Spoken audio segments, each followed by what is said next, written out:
The morning fog rolled off Boston Harbor like a grey shroud, settling into the narrow streets of Southie with the weight of old secrets.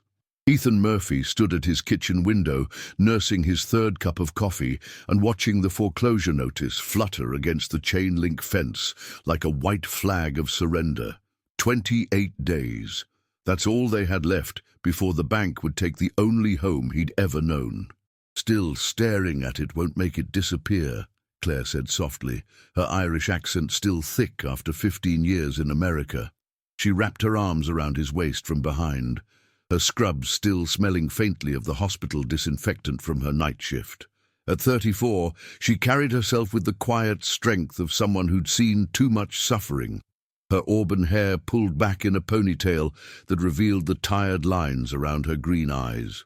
Ethan leaned into her touch, his calloused hands covering hers. At 36, he looked older than his years, the construction work having carved premature lines into his face and grey streaks into his black hair. 28 days, Claire. Even if I get called back to the site tomorrow, it's not enough time. We'll figure something out. We always do. But they both knew the math. Ethan had been laid off from the Big Dig construction project 6 months ago when the city tightened budgets. Claire's job at Massachusetts General barely covered their basic expenses, even with the extra shifts she'd been pulling. The mortgage payments had piled up like snow in a nor'easter, and their savings account showed a balance that wouldn't buy groceries for a week. A sharp bark from the backyard interrupted their quiet desperation. Finn, their 3-year-old border collie, had been acting strange for weeks now. The black and white dog had developed an obsession with the far corner of their small backyard, spending hours digging in the same spot, despite Ethan's attempts to discourage him. "He's at it again," Claire observed, peering through the window. "That's the 3rd time this week I've had to fill in that hole." Ethan grabbed his jacket. "I'll deal with it. Maybe if I put some chicken wire down—" "Ethan!" Claire's voice stopped him at the door. "Mrs. Kowalski called last night while you were at Murphy's. She said Detective O'Brien came by asking questions about the house's history." The coffee turned bitter in Ethan's mouth. "What kind of questions?" "About who lived here before we bought it. About the Murphy family that owned it in the 80s. She paused, studying his face. "He's your cousin, isn't he? Kevin O'Brien?" "Second cousin. We're not close." But that wasn't entirely true. Kevin O'Brien had been 2 years ahead of Ethan at South Boston High, star of the football team, while Ethan rode the bench. They'd run in different circles even then. Kevin with the kids whose parents had steady jobs and college plans. Ethan with the boys whose fathers drank too much and whose mothers worked double shifts just to keep the lights on. Outside, Finn's barking had intensified. Ethan stepped into the backyard, where early April in Boston meant the ground was finally soft enough to work with after the long winter. Their yard was small, maybe 30 feet by 20, bordered by a sagging wooden fence that separated their property from the alley behind. "Finn, get away from there!" Ethan called, but the dog ignored him completely. This was new behavior for Finn, who had always been obedient to a fault. The border collie's paws were muddy to the shoulders, and he'd managed to dig a hole nearly 2 feet deep in the corner where the back fence met the side property line. Ethan grabbed Finn's collar and pulled him away from the hole. The dog whined and struggled, his intelligent brown eyes fixed on the excavation with an intensity that bordered on obsession. "What's got into you, boy?" Ethan muttered, kneeling beside the hole. The earth was dark and soft here, different from the clay-heavy soil in the rest of the yard.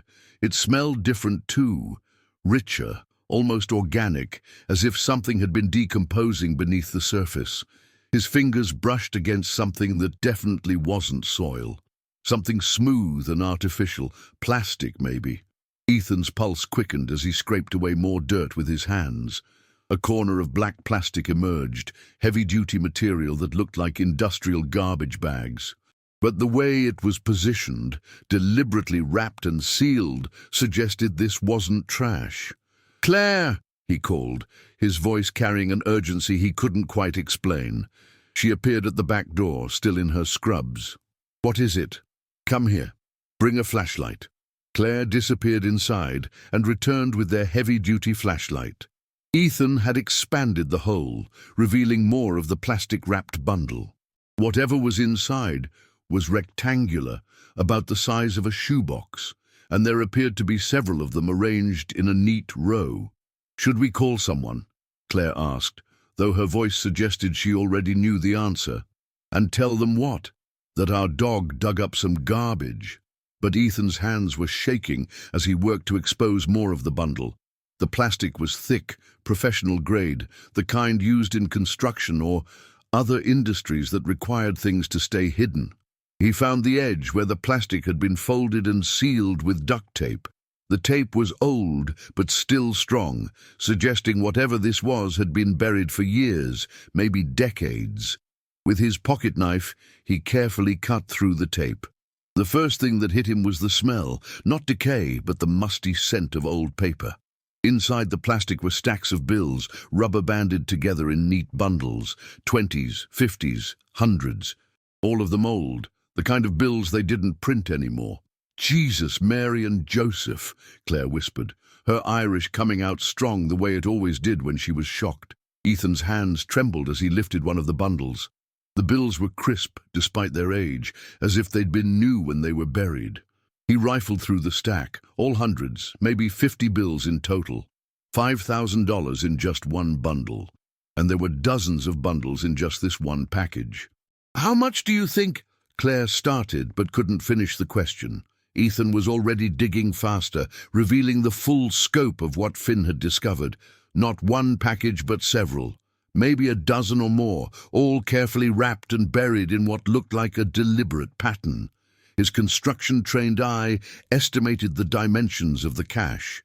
If each package contained what this first one did— "Claire," he said, his voice barely above a whisper, "I think we're looking at millions of dollars." They stared at each other across the hole, the weight of the discovery settling between them like a third person. In the distance, a siren wailed down Broadway, and the normal sounds of the neighborhood seemed suddenly intrusive. Mrs. Chen hanging laundry next door, kids riding bikes in the street, the elevated train rumbling toward downtown. "We need to call the police," Claire said finally. "Do we?" Ethan's mind was racing. "I mean, technically this is our property now. We bought the house. We own everything on it." "Ethan, this much money doesn't just get buried in someone's backyard. This is criminal money. Drug money maybe, or stolen." But even as she said it, Ethan could see the same thoughts flickering across her face that were racing through his own mind. 28 days until foreclosure. The stack of medical bills from Claire's emergency appendectomy last year. The credit card debt that kept growing despite their best efforts. "What if it's not?" he asked quietly. "What if someone just buried their life savings? People do that, you know. Especially immigrants, people who don't trust banks." Claire's laugh was bitter. "People don't bury millions of dollars because they don't trust banks, Ethan. This is serious money, dangerous money." A car door slammed out front, the sound carrying clearly in the morning air. They both froze, suddenly aware of how exposed they were in the backyard, kneeling beside a hole full of what might be the answer to all their prayers or the beginning of their worst nightmare. Heavy footsteps crunched up their front walkway. A familiar pattern, the authoritative stride of someone used to being in charge. The doorbell rang. "Mr. and Mrs. Murphy, Boston PD. I'd like to ask you a few questions about your property." Ethan and Claire locked eyes across the money-filled hole. Finn sat beside them, tail wagging, proud of his discovery. In the morning light, the cash looked almost innocent, just old paper that happened to be worth more than they'd ever dreamed of having. But the voice at the front door belonged to Detective Kevin O'Brien, and something in his tone suggested this wasn't a coincidence. "What do we do?" Claire whispered. Ethan looked at the money, then at the foreclosure notice still fluttering against their fence, then at his wife's worried face. In 28 days, they'd be homeless, but right now, in this moment, they had choices. He grabbed the first package and shoved it back into the hole, quickly covering it with dirt. We act normal, he said, standing and brushing mud from his knees. And we figure out what the hell this is before we tell anyone about it. The doorbell rang again. Longer this time. More insistent. Claire stood slowly, her nurse's training kicking in, the ability to remain calm in crisis situations, to make life or death decisions under pressure. This feels wrong, Ethan. Everything about our life feels wrong right now, he replied, his voice harder than he intended. Maybe it's time we caught a break. As they walked toward the house, Ethan couldn't shake the feeling that Detective O'Brien's visit wasn't random. The timing was too perfect, too convenient, which meant someone already knew about what was buried in their backyard. The question was, how many other people knew, and what were they willing to do to get it back? Behind them, Finn whined softly and began digging again, his instincts telling him the job wasn't finished, that there was more to find, much more. Detective Lieutenant Kevin O'Brien stood on the front porch of 47 Dorchester Street like a man returning to a crime scene. At 41, he carried himself with the controlled authority of someone who'd spent 20 years navigating Boston's meanest streets. But there was something different about him this morning.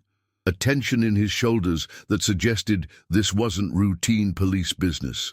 Ethan opened the door with mud still caked under his fingernails. Kevin, Ethan. O'Brien's grey eyes took in everything, the dirt on Ethan's clothes, Claire hovering nervously behind him in her hospital scrubs, the sound of a dog barking frantically in the backyard. We need to talk. About what?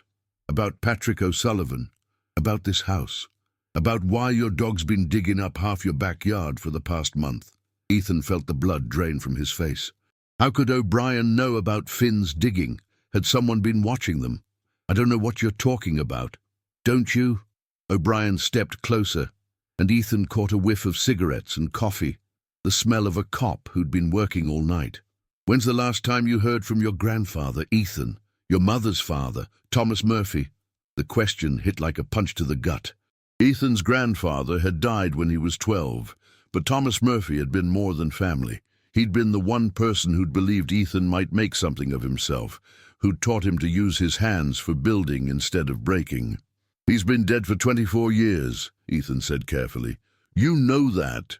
Yeah, I do. What I didn't know until yesterday was that Thomas Murphy and Patrick Red O'Sullivan were first cousins, and that your grandfather owned this house from 1979 to 1987, right around the time Red was pulling off the biggest bank heists in Boston history. Claire's sharp intake of breath was audible behind him. This was news to her, too. You want to come inside, Kevin? Ethan asked, knowing he had no choice. Coffee's fresh. They settled around the small kitchen table where Ethan had grown up eating his grandfather's attempts at Irish breakfast and listening to stories about the old country. O'Brien's presence filled the room, making it feel smaller, more claustrophobic. Patrick O'Sullivan, O'Brien began, pulling out a weathered file folder, was wanted in connection with 14 bank robberies between 1983 and 1987. Total take, approximately $12 million. He was also suspected of running guns for the IRA, though we could never prove that part. He spread several black and white surveillance photos across the table. The man in the pictures was tall and lean, with dark hair and intense eyes that looked familiar in a way that made Ethan's stomach churn. Red disappeared in March of 1987, right after the biggest score of his career, the State Street Trust job. $3 million in cash, all of it unmarked bills. The FBI, Boston PD, even the IRA thought he'd skipped town with the money. O'Brien's finger tapped one of the photos. But what if he didn't skip town? What if he hid the money and planned to come back for it? What does this have to do with us? Claire asked, though her voice was barely above a whisper. 3 weeks ago, we arrested Mickey Flanagan on a parole violation. Mickey was Red's wheelman back in the day, facing 25 to life on a 3 strikes beef. Mickey suddenly developed a very cooperative attitude. He told us Red didn't run off to Ireland. He told us Red never left Boston at all. O'Brien pulled out another photo, this one more recent, a mug shot of a weathered man with hollow cheeks and desperate eyes. Mickey says Red was killed in a dispute over the State Street money. Shot twice in the head and dumped in the harbor in April 1987. But before he died, Red told his crew where he'd hidden the biggest score. Said it was buried somewhere safe, somewhere the cops would never think to look. Ethan's mouth went dry. Through the kitchen window, he could see Finn still pawing at the dirt, still trying to dig deeper into the hole they'd hastily filled. Mickey didn't know the exact location, O'Brien continued, but he knew it was in Southie, and he knew it was connected to someone Red trusted, someone family. His eyes fixed on Ethan. Someone like Thomas Murphy. "My grandfather was a stevedore," Ethan said, fighting to keep his voice steady. "He worked the docks for 40 years. He wasn't involved in anything criminal. Maybe not directly, but family's family, especially in the Irish community. Red needed somewhere to stash the money temporarily, somewhere safe while the heat died down. Your grandfather's backyard would have been perfect. Quiet neighborhood, family property, no reason for cops to come sniffing around." Claire stood abruptly. "I need to get ready for work." But instead of heading upstairs, she walked to the back door and stared out at the yard. Ethan could practically feel her thinking, calculating, trying to process the implications of what O'Brien was telling them. "The thing is," O'Brien said, leaning back in his chair, "Mickey's story has holes in it, big ones. And I've been a cop long enough to know when someone's holding back the important parts of the truth." "What kind of holes?" "Like why Mickey waited 36 years to tell this story. Like why he's suddenly so eager to cooperate with police when he's never given up so much as a parking ticket before. And like why Mickey specifically asked about this address when we brought him in." The room went very quiet. Outside, a garbage truck rumbled down the street, and somewhere in the distance, a church bell was chiming 10 o'clock. Normal sounds of a normal Tuesday morning in a neighborhood where normal people lived normal lives. But nothing about this felt normal anymore. "There's something else," O'Brien said, his voice dropping to nearly a whisper. "Mickey wasn't the only one asking about this house. 3 days ago, a man named Sean Callahan started asking questions around the neighborhood, told people he was a real estate developer interested in buying up properties for renovation." Ethan had never heard the name, but something in O'Brien's tone suggested he should be worried.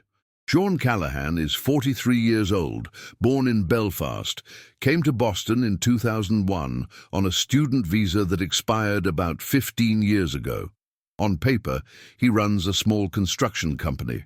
Off the books, he's been linked to arms smuggling, money laundering, and at least 3 unsolved murders in the past decade. Claire turned from the window, her face pale. "You think he's looking for the same thing Mickey told you about?" "I think Sean Callahan represents some very dangerous people who believe Patrick O'Sullivan buried their money somewhere in this neighborhood.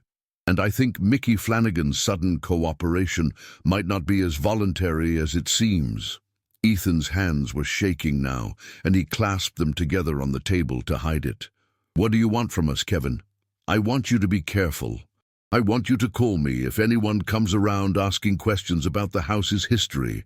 And I want you to think very hard about whether your grandfather ever mentioned Patrick O'Sullivan, even in passing." O'Brien stood to leave, but paused at the kitchen door. "One more thing, Ethan. If someone did bury money on this property, and if you were to find it, the smart thing, the safe thing, would be to call me immediately. People have killed for a lot less than what we're talking about here." After he left, Ethan and Claire sat in silence for several long minutes. The kitchen felt different now, contaminated by the weight of the secrets that had been laid bare on their table. "How much did we find?" Claire asked finally. "I don't know. We only looked at one package." "Guess?" Ethan closed his eyes, trying to calculate based on what he'd seen. "If they're all the same size, and if they're all cash like the first one, maybe 20 or 30 million. Maybe more." Claire laughed, but there was no humor in it. $30 million buried in our backyard, money that belongs to dead criminals and living ones who apparently killed people. We don't know that it's the same money O'Brien was talking about, don't we? She stood and began pacing the small kitchen. A dog starts digging in the exact spot where a cop says stolen money might be buried. Money connected to your family. Money that dangerous people are already looking for. She stopped and stared at him. This isn't a coincidence, Ethan. This is a nightmare. But even as she said it, Ethan could see the same desperate calculation in her eyes that was running through his own mind. $30 million. Enough to pay off the mortgage, pay off their debts, buy Claire the nursing degree she'd always wanted, maybe even get them out of Boston entirely. What if we took some of it? He said quietly. Not all of it. Just enough to save the house. $1 million, maybe $2 million. Hide the rest back where we found it. And if someone comes looking for it, we tell them we don't know anything about it. We're just the people who bought the house. Claire stared out at the backyard, where Finn was still digging with the persistence of an animal following an instinct stronger than training. You really think we could get away with it? Before Ethan could answer, his cell phone rang. The number was blocked, but something made him answer it anyway. Ethan Murphy? The voice was soft, with an accent that could have been Irish, but might have been something else entirely. Yeah. My name is Sean Callahan. I believe we have some mutual interest regarding your property. I'd very much like to meet with you and your wife this evening to discuss a business proposition. Ethan's blood turned to ice water. I don't know what you're talking about. Of course you don't. There was amusement in the voice now, and something darker underneath it. But I think you'll find our conversation illuminating. Shall we say 8 o'clock? I'll come to you. It seems only proper, given that you're sitting on something that belongs to my associates. The line went dead. Claire was staring at him. Who was that? Sean Callahan, the man O'Brien warned us about. He's coming here tonight. They looked at each other across the kitchen table, both understanding that their lives had just changed irrevocably. The money in their backyard wasn't just a windfall. It was a death sentence, unless they handled this exactly right. We need to dig up everything, Ethan said. We need to know exactly what we're dealing with before he gets here. And then what? Then we decide whether we're going to be victims or survivors. But as they headed toward the backyard, and the secret still buried beneath their feet, neither of them noticed the black sedan that had been parked across the street for the past hour, or the man sitting behind the wheel with a camera and a direct line to people who had been waiting 36 years to reclaim what they believed was rightfully theirs. Finn barked once and resumed digging, his instincts telling him that the job was far from finished. By 3 o'clock that afternoon, Ethan and Claire had uncovered enough buried cash to buy a small country. Working with the desperate efficiency of people whose lives depended on speed, they had excavated the entire corner of their backyard. What they found defied comprehension. 18 packages, each containing approximately $2 million in bills, ranging from the 1970s to the mid-1980s. Conservative estimate: $36 million buried beneath their fence line. The money was organized with military precision. Each package was wrapped in multiple layers of heavy plastic, sealed with industrial duct tape, and contained detailed inventory sheets written in a careful, educated hand. The bills were sorted by denomination and year, rubber-banded in precise stacks, and accompanied by what appeared to be detailed records of bank robberies, dates, locations, and amounts stolen.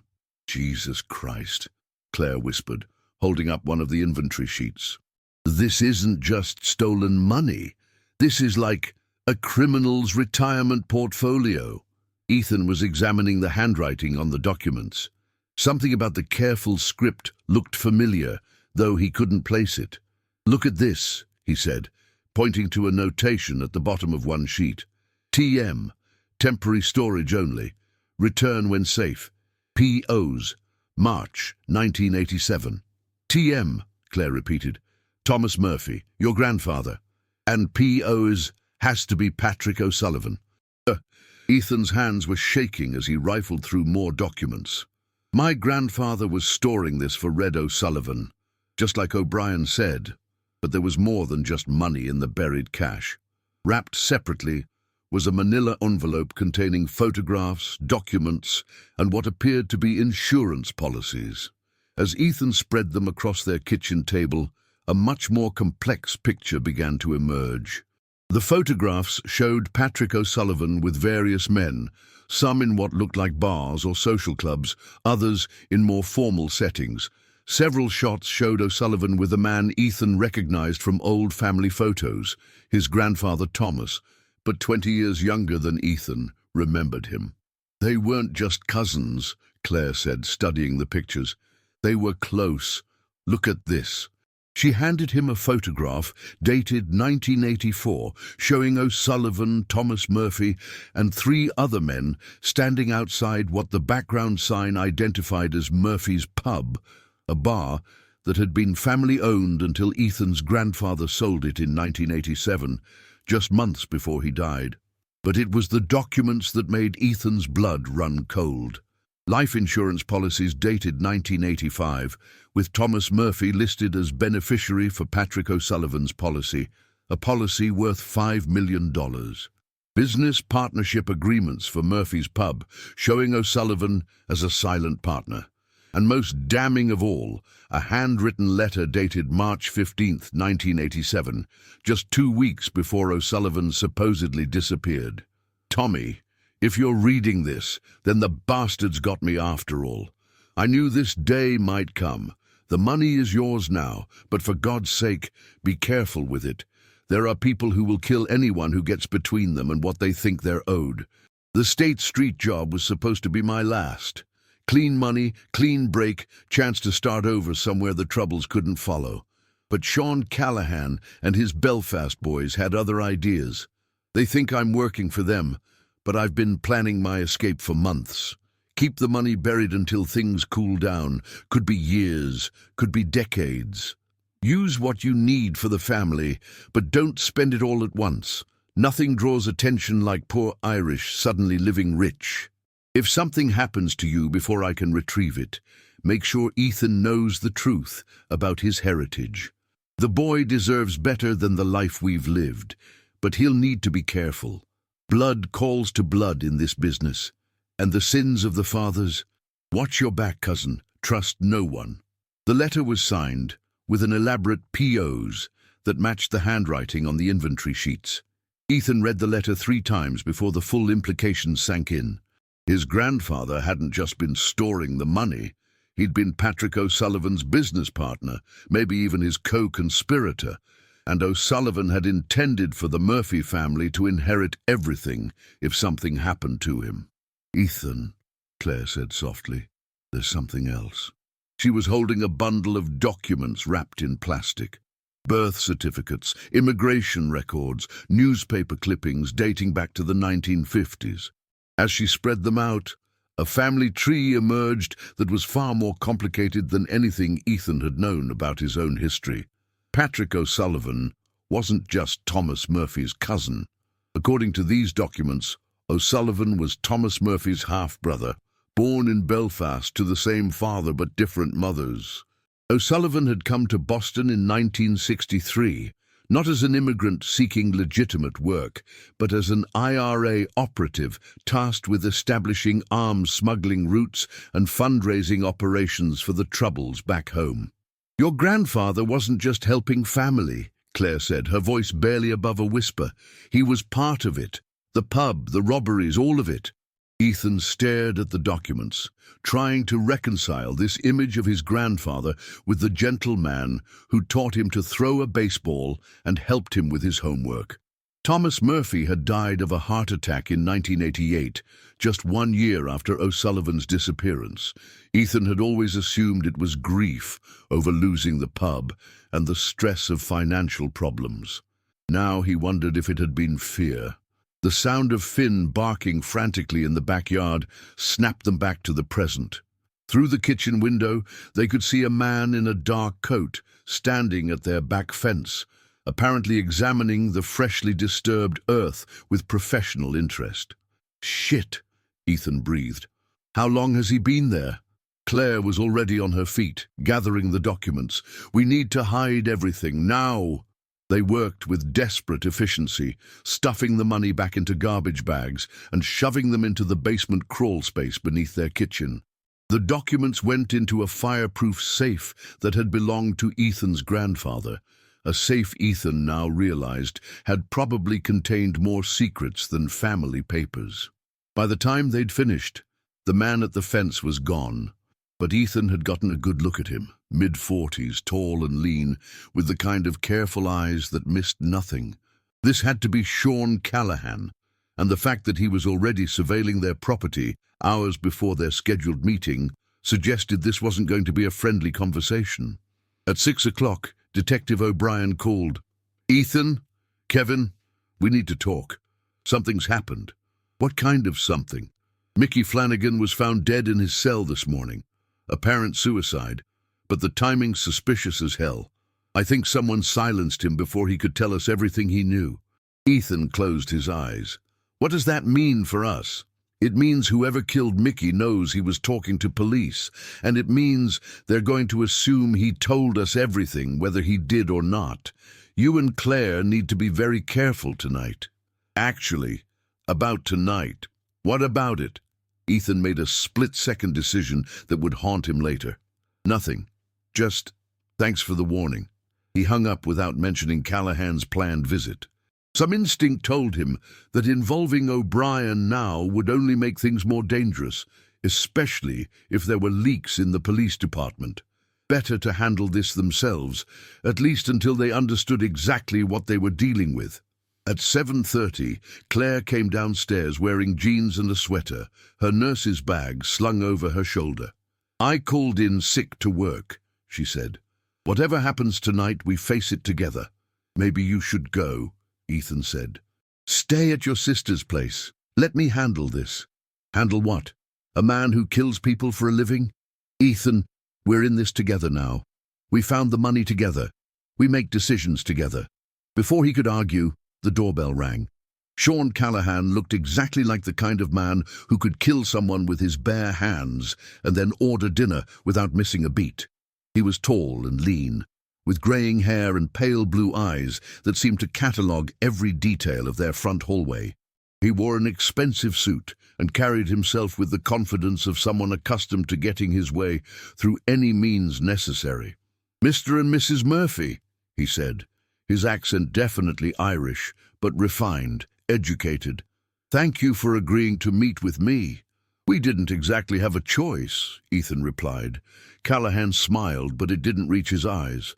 "Oh, you always have choices. It's just that some of them are considerably more unpleasant than others." They settled in the living room, Callahan taking the chair that gave him the best view of both the front door and the entrance to the kitchen. A professional habit, Ethan realized. "I'll be direct," Callahan said. "You have something that belongs to my associates. I'm here to arrange for its return." "We don't know what you're talking about," Claire said. "Of course you don't. But perhaps I can provide some context." Callahan reached into his jacket and pulled out a manila folder. Patrick O'Sullivan was employed by certain organizations in Northern Ireland to establish funding streams for legitimate political activities. Over the course of several years, he accumulated a substantial amount of capital through various enterprises. He opened the folder and spread out several photographs, surveillance shots of their house taken from different angles, including clear images of Finn digging in the backyard. When Patrick disappeared in 1987, my employers naturally assumed he had absconded with their investment. They spent considerable resources looking for him, both here and in Ireland. It wasn't until recently that they learned the truth about his fate. "What truth?" Ethan asked, though he suspected he already knew. "Patrick O'Sullivan was murdered by Mickey Flanagan and his associates in April 1987. Tortured for information about the location of the funds, then killed and disposed of. Mickey kept the secret for 36 years, but prison has a way of loosening tongues, especially when one is facing life without parole." Callahan leaned forward, his pale eyes fixed on Ethan. "Before he died, Patrick told someone where the money was hidden. Given your family's connection to him. My employers believe that someone was your grandfather." The room was very quiet. Outside, traffic hummed along Dorchester Street, and somewhere in the distance, a car alarm was going off. Normal sounds of a normal evening in a neighborhood where nothing extraordinary ever happened. "How much money are we talking about?" Claire asked. "Approximately $40 million, adjusted for inflation and accumulated interest." Ethan felt the air leave his lungs. They'd found $36 million, which meant there might be more buried elsewhere on the property. "Of course," Callahan continued, "my employers are reasonable people. They understand that your family has been inadvertent custodians of their property for over 3 decades. They're prepared to offer a finder's fee for the return of their investment." "How much?" Ethan heard himself ask. 10%. $4 million, clean and untraceable. It was more money than Ethan and Claire could spend in a lifetime. It would solve every problem they had and create possibilities they'd never dreamed of. But something in Callahan's tone suggested this was not a negotiation. "And if we don't know anything about any money?" Claire asked. Callahan's smile disappeared entirely. "Then my employers would be very disappointed. And when they're disappointed, they tend to express their feelings in rather direct ways." He stood to leave, but paused at the front door. "I'll return tomorrow evening for your answer. I strongly suggest you use the intervening time to remember anything your grandfather might have told you about Patrick O'Sullivan's final instructions." After he left, Ethan and Claire sat in their living room, staring at each other across a chasm that had opened in their lives. $4 million to return money that might rightfully belong to them anyway, or keep $36 million and risk the wrath of people who had waited 36 years to reclaim what they believed was theirs. "What do we do?" Claire whispered. Before Ethan could answer, his cell phone buzzed with a text message from an unknown number. "Your grandfather was my brother. The money is your inheritance, not theirs. But they'll kill you for it if you're not careful. Meet me tomorrow at Murphy's old grave. Noon. Come alone. Trust no one else." A friend Ethan showed the message to Claire, and they stared at it in stunned silence. "Your grandfather only had one sibling," Claire said finally. "A sister who died in childhood. That's what I always thought. But the letter from O'Sullivan mentioned a half-brother relationship." Ethan's phone buzzed again. This time, it was a photo. An elderly man standing beside a gravestone, his face partially obscured by shadows, but his posture somehow familiar. The gravestone belonged to Thomas Murphy, and the man in the photo looked exactly like what Patrick O'Sullivan might look like if he'd lived another 36 years. Mount Hope Cemetery sprawled across the hills of Mattapan like a stone city of the dead, its weathered headstones and elaborate mausoleums telling the story of Boston's Irish diaspora. Ethan had been here dozens of times over the years, but never with the weight of deadly secrets pressing down on his shoulders like a burial shroud. He found his grandfather's grave in Section 14, a modest granite marker that read simply, "Thomas Patrick Murphy, 1932-1988. Beloved father and grandfather." The flowers Claire had left on his birthday 3 months ago were still there, plastic roses that would outlast the memory of most of the people who'd known him. But Thomas Murphy wasn't alone. An elderly man sat on a portable camping chair beside the grave, feeding pigeons from a paper bag with the patient concentration of someone who had nowhere else to be. He was thin and weathered, probably in his 70s, with white hair and pale blue eyes that looked familiar in a way that made Ethan's chest tighten. "You came," the man said without looking up. His accent was Irish, but softer than Callahan's, worn smooth by decades in America. "Wasn't sure you would. Young people today, they don't always appreciate the importance of family obligations. Who are you?" The man smiled and scattered another handful of breadcrumbs. "Patrick O'Sullivan. Though I haven't used that name in quite some time. These days I go by Paul Sullivan. Easier to blend in when you're supposed to be dead." Ethan's hand moved instinctively toward his cell phone, but O'Sullivan shook his head. "No need for dramatics, lad. If I meant you harm, you'd already be in a much worse situation than this. Sit down. We have a great deal to discuss, and not much time to do it." Against his better judgment, Ethan sat on the grass beside his grandfather's grave. Up close, the resemblance between O'Sullivan and his grandfather was unmistakable. The same sharp cheekbones, the same intelligent eyes, the same way of holding his head when he was thinking. "You really are my grandfather's brother." Half-brother, technically. Same father, different mothers. Tommy was the legitimate son. I was the bastard from Belfast. But blood is blood, especially in families like ours. O'Sullivan's eyes fixed on the gravestone. "He was a good man, your grandfather. Better than he had any right to be, considering the company he kept. You faked your death. Mickey Flanagan killed me, as far as the world knows. Shot me twice in the head and dumped me in Boston Harbor, just like Sean Callahan told you. The only problem with that story is that Mickey was working for me, not against me." O'Sullivan reached into his jacket and pulled out a thermos, pouring coffee into 2 paper cups. The mundane gesture somehow made the surreal conversation feel more real. By 1987, I knew Callahan and his Belfast associates were planning to eliminate me.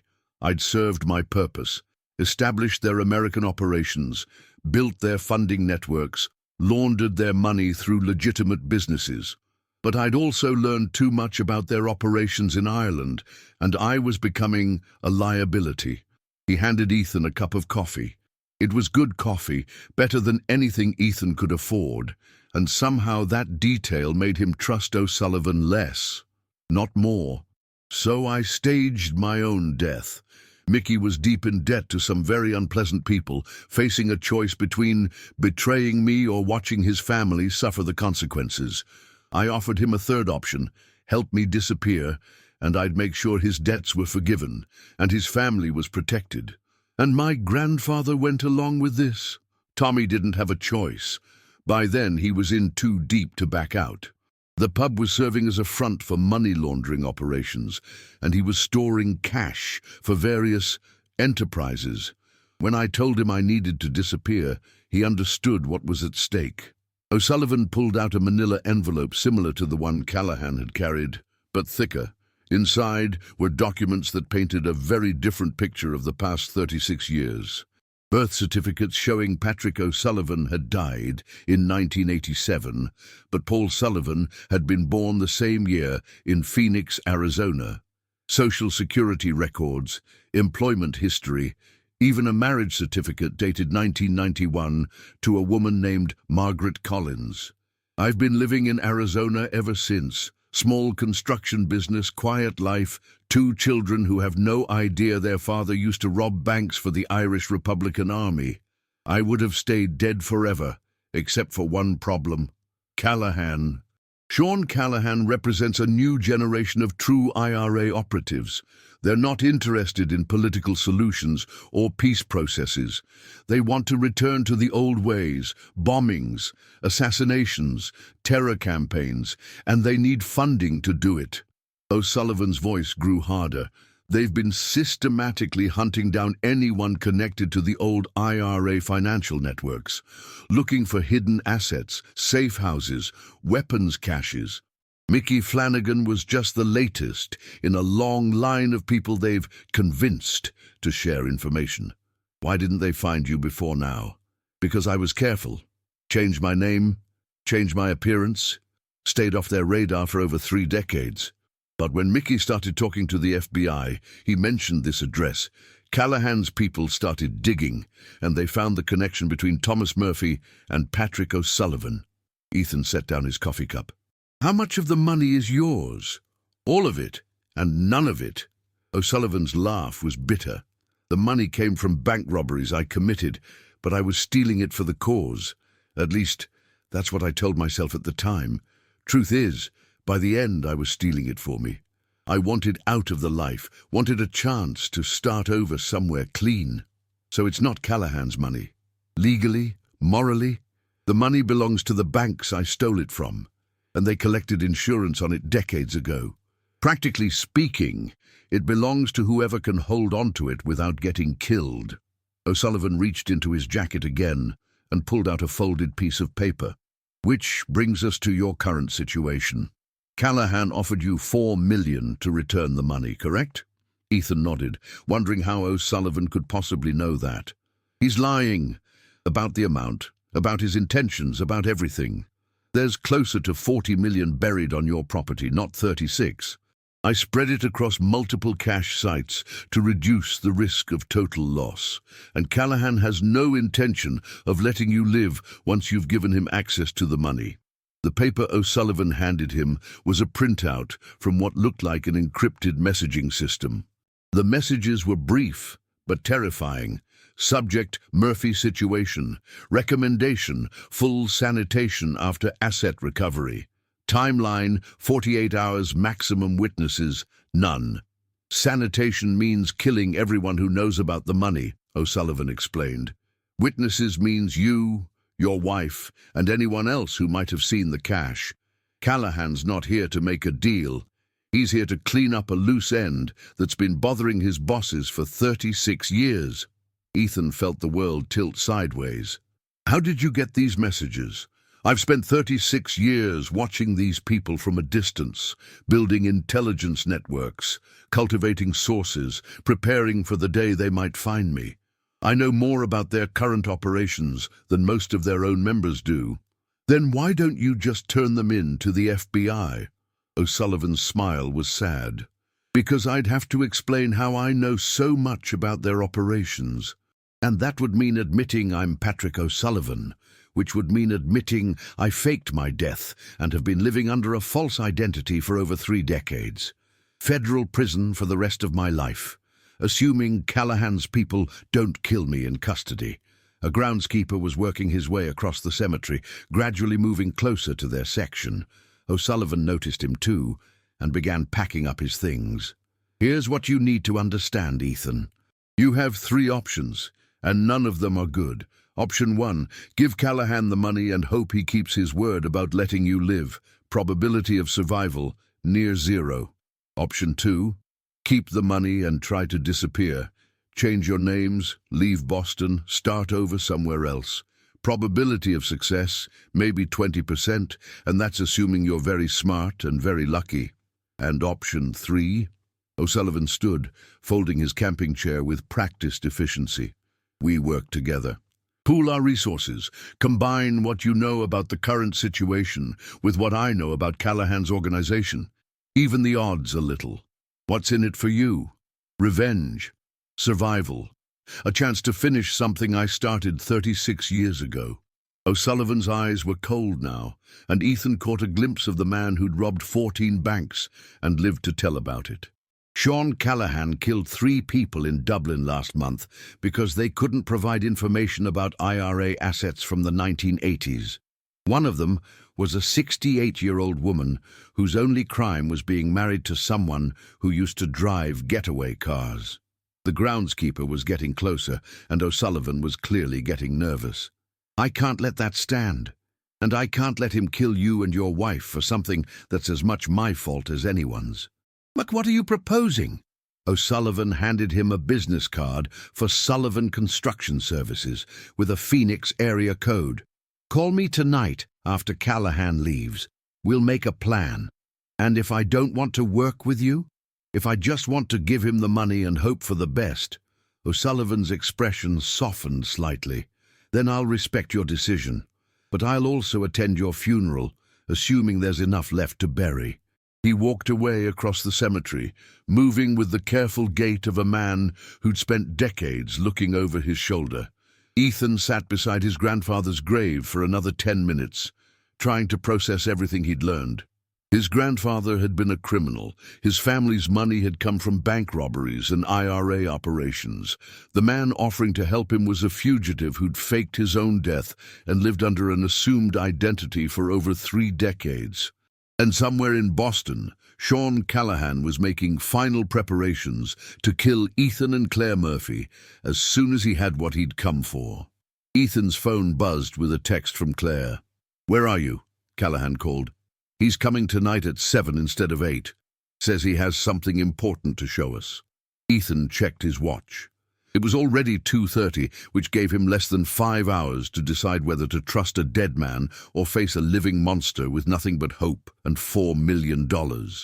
As he walked back to his car, Ethan noticed the groundskeeper had abandoned his work and was talking quietly into a cell phone while watching the parking lot.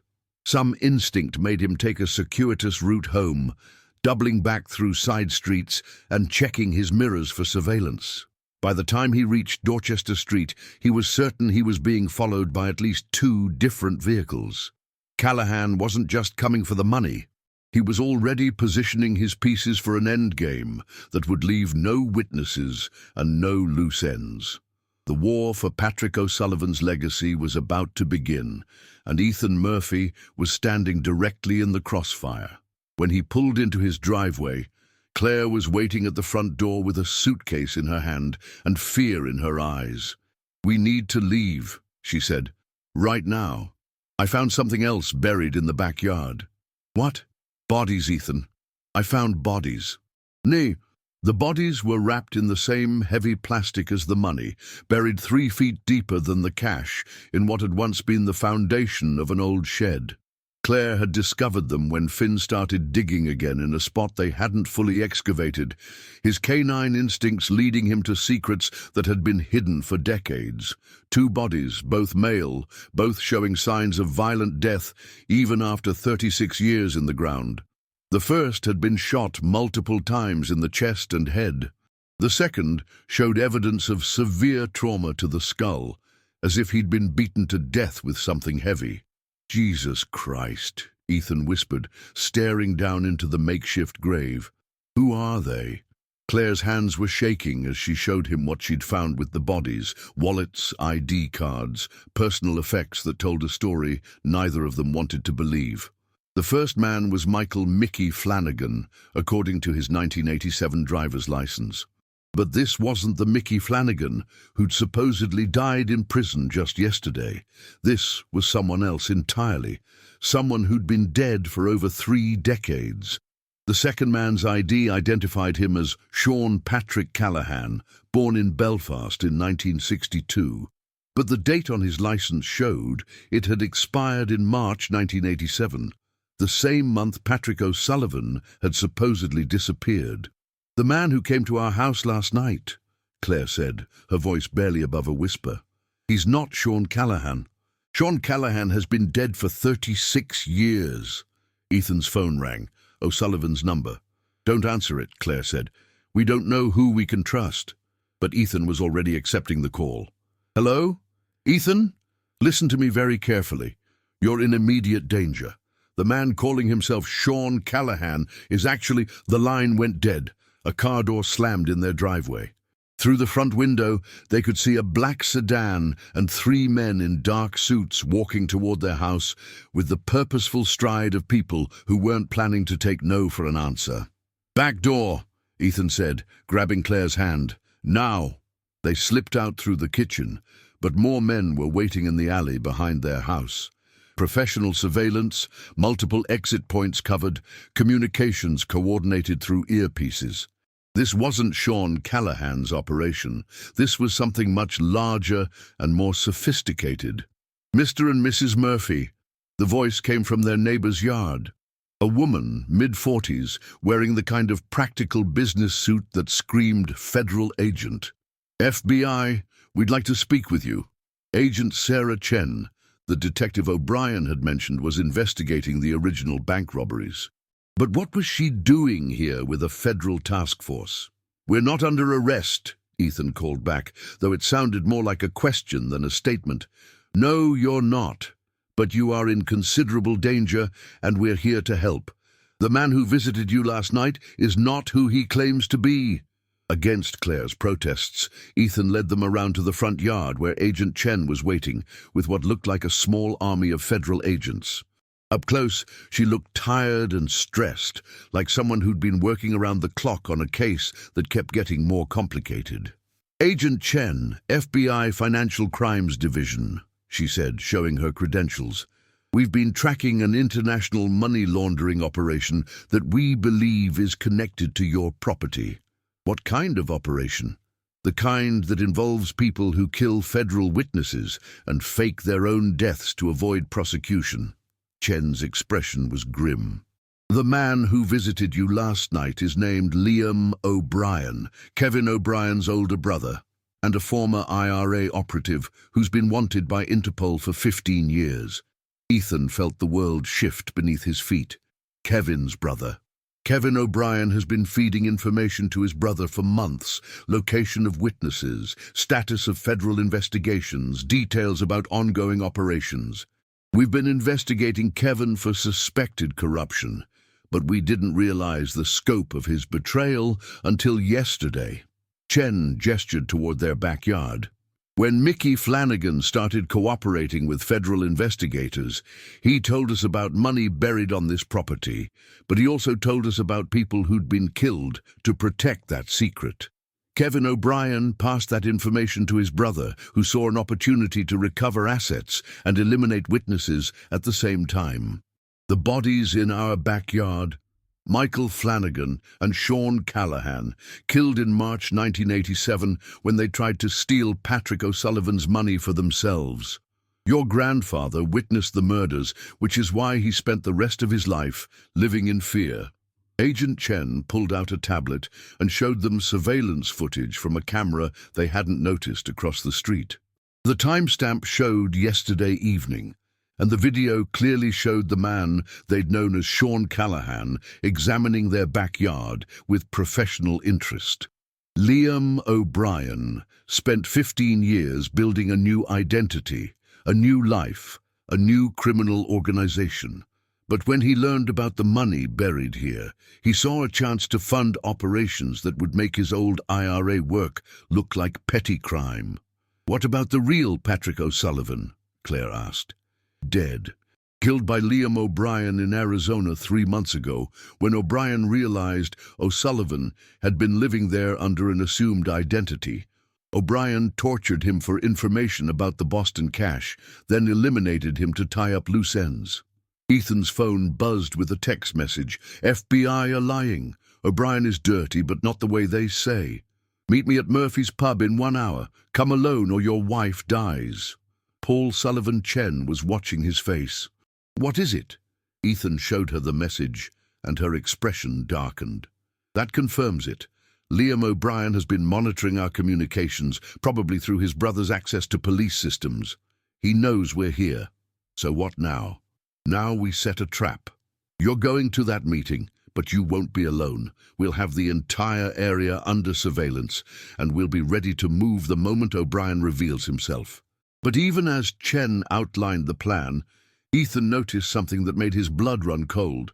One of the federal agents standing behind her was speaking quietly into his radio, and Ethan caught enough words to understand that he wasn't reporting to FBI command. He was reporting to someone else entirely. The corruption went deeper than just Kevin O'Brien.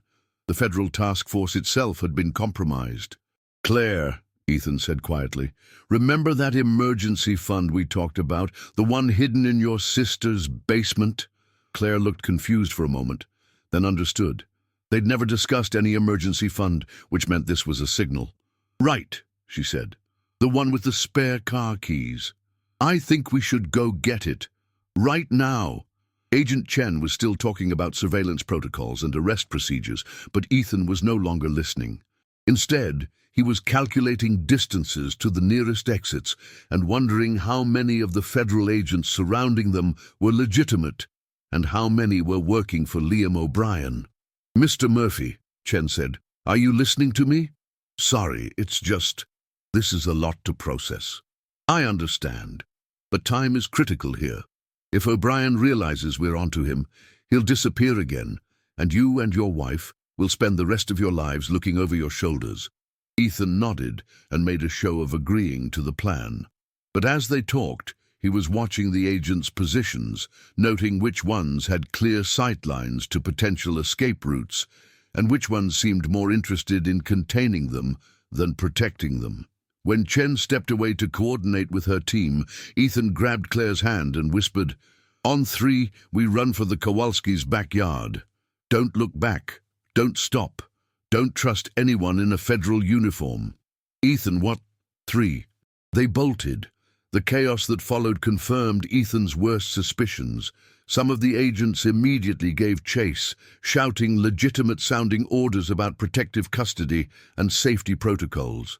But others reached for weapons with the kind of practiced efficiency that suggested they'd been hoping for an excuse to use them. Ethan and Claire made it over their neighbor's fence just as the first shots were fired. Not at them, but at Agent Chen, who was shouting into her radio about compromised operations and requesting immediate backup. "This way," Claire said, leading them through a maze of backyards she'd memorized during years of neighborhood walks. Behind them, the sound of gunfire was escalating, and smoke was beginning to rise from what might have been their house. They reached Claire's car, parked 3 blocks away outside the hospital where she worked.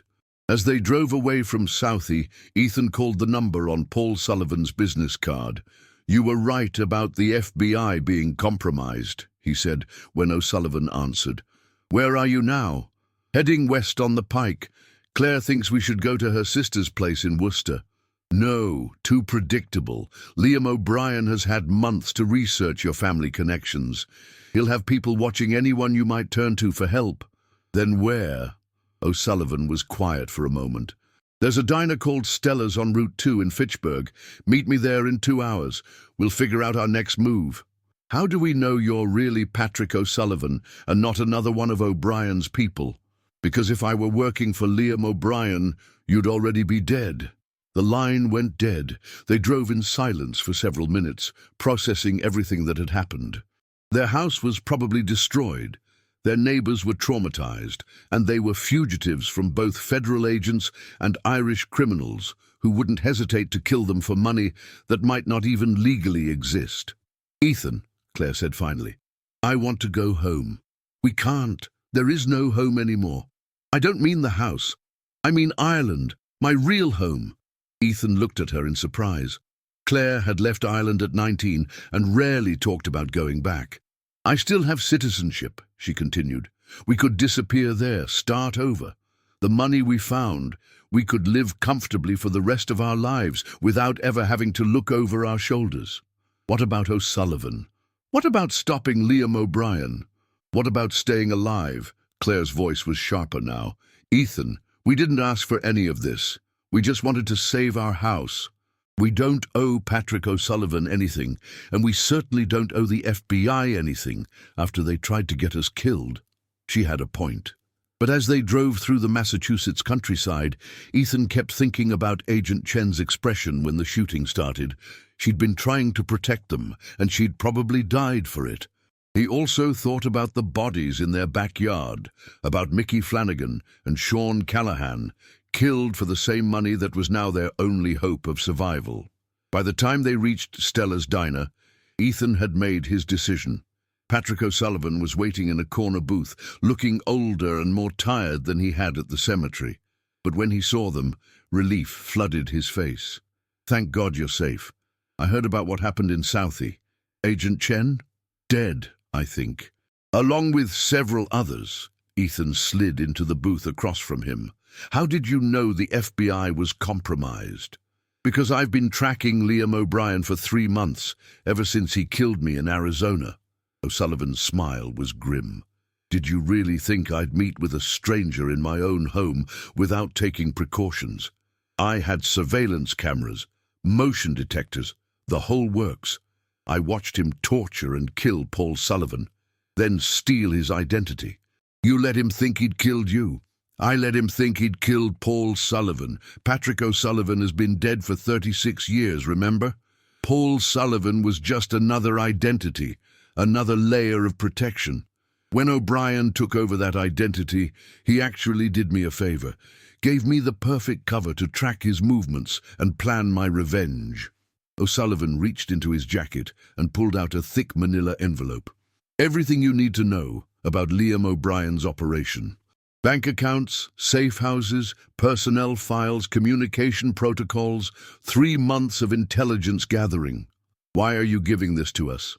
Because I'm 73 years old and I don't have the energy for a prolonged war. But you do. You're young, you're motivated, and most importantly, you have something O'Brien wants badly enough to take enormous risks to get. The money. The money is bait. O'Brien thinks there's 40 million buried on your property, but there's actually closer to 60 million spread across 3 different cache sites in the Boston area. The location of those sites died with your grandfather, but O'Brien doesn't know that. O'Sullivan leaned forward. Here's what I'm proposing. We use the money to draw O'Brien into the open. We make him think he's finally going to get what he's been searching for, and then we destroy him and his entire organization. How? By giving him exactly what he wants, and more than he can handle. O'Sullivan opened the envelope and spread out architectural drawings, financial records, and what looked like a detailed operational plan. Liam O'Brien isn't just after the money. He's planning to use it to fund a series of terrorist attacks in London, designed to derail the Irish peace process and restart the Troubles. We're going to help him get the money, let him transport it to his operational base, and then we're going to make sure both he and the money disappear permanently. That's insane. That's justice. O'Sullivan's eyes were cold. Liam O'Brien has killed 17 people in the past 3 months alone. He's planning attacks that could kill hundreds more. The FBI can't touch him because he has people inside federal law enforcement. The only way to stop him is to do it ourselves. Claire had been quiet throughout the conversation, but now she leaned forward. What happens to us afterward? Assuming we survive? You disappear. New identities, new lives. Somewhere O'Brien's associates will never find you. I have contacts who specialize in that kind of thing. And the money? Whatever's left after we're done belongs to you. Consider it compensation for having your lives destroyed by secrets that should have stayed buried. Ethan looked at Claire, trying to read her expression. She was scared, exhausted, and angry, but there was something else in her eyes. Determination, maybe. Or just the realization that they'd passed the point of no return. "What's the plan?" Ethan asked. O'Sullivan smiled for the first time since they'd met him. "We're going to rob Liam O'Brien the same way I used to rob banks, carefully, thoroughly, and with absolutely no intention of leaving witnesses. Over the next 2 hours, as rain began to fall on the windows of Stella's diner, Patrick O'Sullivan outlined a plan that was either brilliant or completely insane, possibly both. They would contact Liam O'Brien and offer to trade the money for safe passage out of the country. The meeting would take place at an abandoned warehouse in South Boston, a location O'Sullivan had already rigged with enough explosives to level a city block. O'Brien would bring his money and his men, expecting to collect $60 million and eliminate the only witnesses to his crimes. Instead, he'd find himself trapped in a building designed to be his tomb, with no way out and no way to call for help. "And if something goes wrong," Claire asked, "then we'll all be dead, but at least we'll have taken him with us." It wasn't much of a guarantee, but it was better than spending the rest of their lives running from ghosts. As they left the diner and prepared to put O'Sullivan's plan into motion, Ethan realized that he was no longer thinking about saving his house or paying off his debts. He was thinking about Agent Chen, about the bodies in his backyard, about all the people who died because of secrets his family had kept for 36 years. Some debts could only be paid in blood, and after tonight the ledger would finally be balanced. The rain was falling harder now, washing the streets clean and carrying away the last traces of the life Ethan and Claire Murphy had known. Tomorrow, if they survived, they would be different people entirely, but tonight they were going to finish something that had started long before they were born. The sins of the fathers were finally coming home. 6 months later, the cottage on the coast of County Cork looked exactly like something from a postcard. Whitewashed walls, thatched roof, sheep grazing in fields that rolled down to the Atlantic Ocean. Claire Murphy, now Claire O'Sullivan according to her new Irish passport, stood at the kitchen window watching her husband teach their new border collie puppy to fetch driftwood from the beach below. The warehouse explosion had made international news. IRA bomb factory destroyed in South Boston read the headlines, and the story that followed described a tragic accident that had killed several suspected terrorists while they were preparing explosives for an attack on British targets.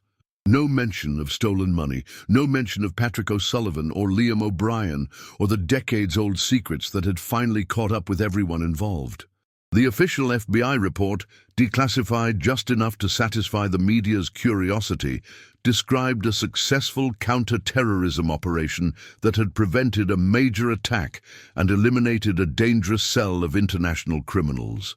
Agent Sarah Chen was posthumously awarded the FBI's Medal of Valor for her sacrifice in defense of national security.